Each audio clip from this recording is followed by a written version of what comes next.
It is a long tradition at Stetson to be addressed by graduating seniors at commencement. To be selected is considered a high honor by students, faculty, and administrators alike. Our speakers were nominated by faculty and peers, selected by a committee, and the finalists were asked to make presentations. This year's College of Arts and Sciences student speaker is George Alderman.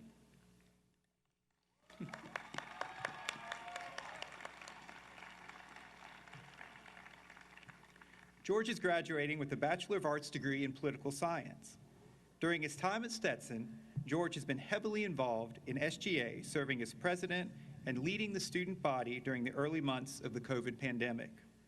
George plans to pursue a career in public service, particularly in legislative politics. This summer, he will be interning in Washington, D.C. in the office of Congressman Michael Waltz.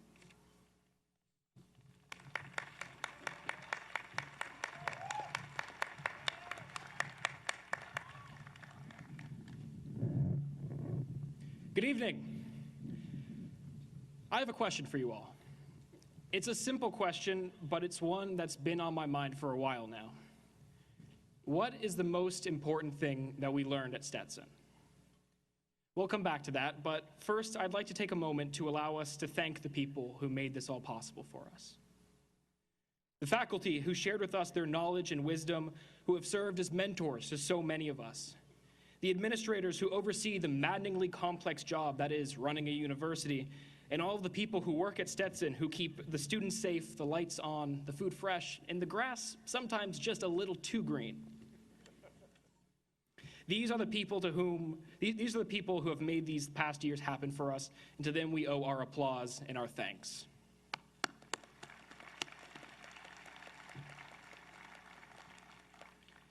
I'd also like to take a moment to thank the people who got us this far in the first place, our families, our mothers, our fathers, grandparents, brothers, sisters, siblings, aunts, uncles, our friends, our mentors, the ones who believed in us and helped to empower us to make it here today. To them we owe our applause and our gratitude.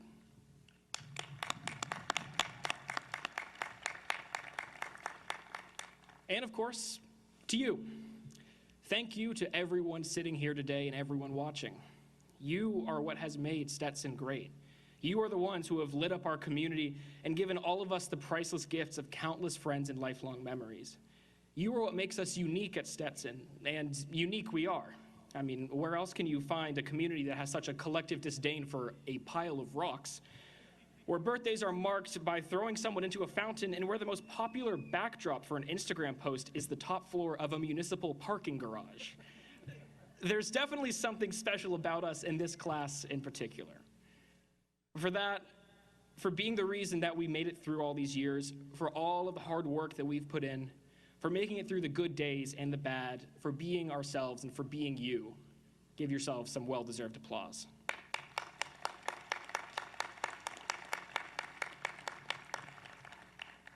It's almost cliche to say in a speech like this that we are entering a new world full of unique challenges for which we must prepare. And that's a sentiment that's been repeated for generations, but this time, you and I both know that it's different.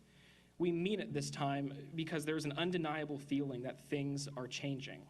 I think we all agree the past is over.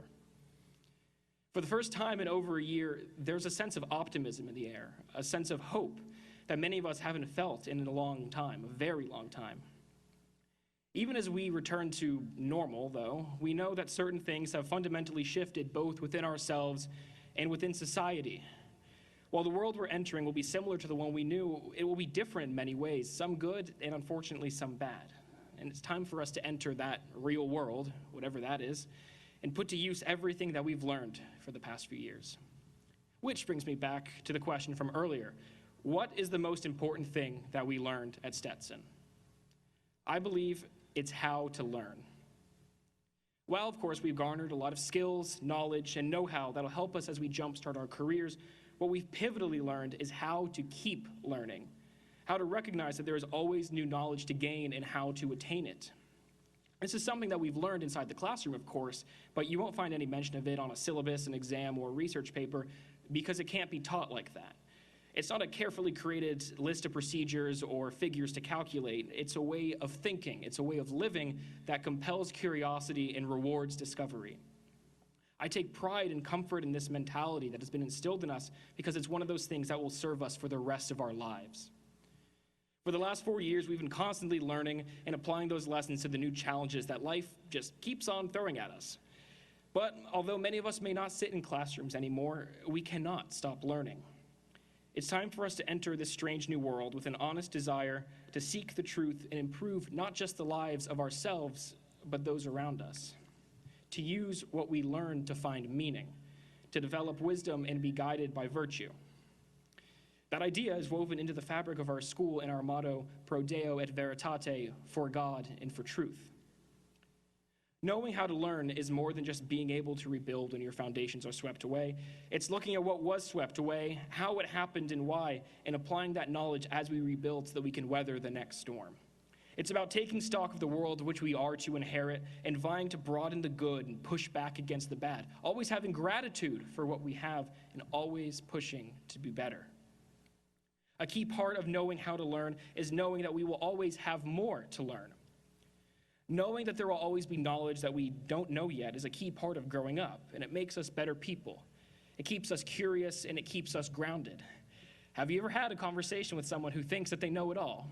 I don't think I need to tell you, that's not very fun.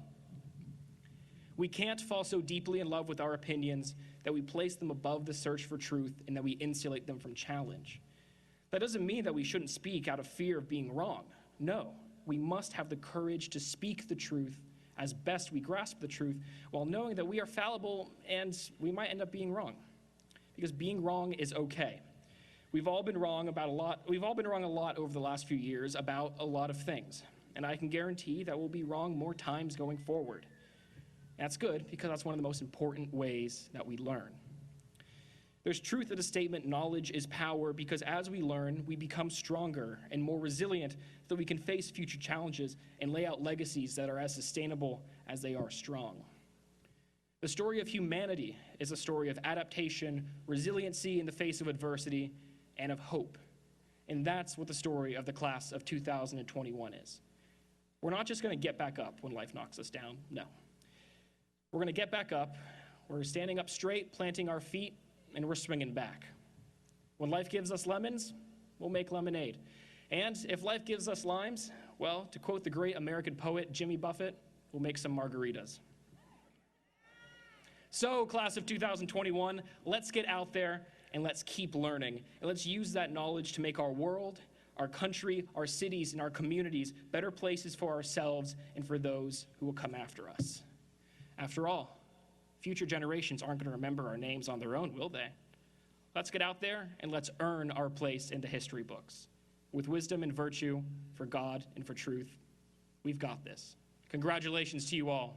Thank you.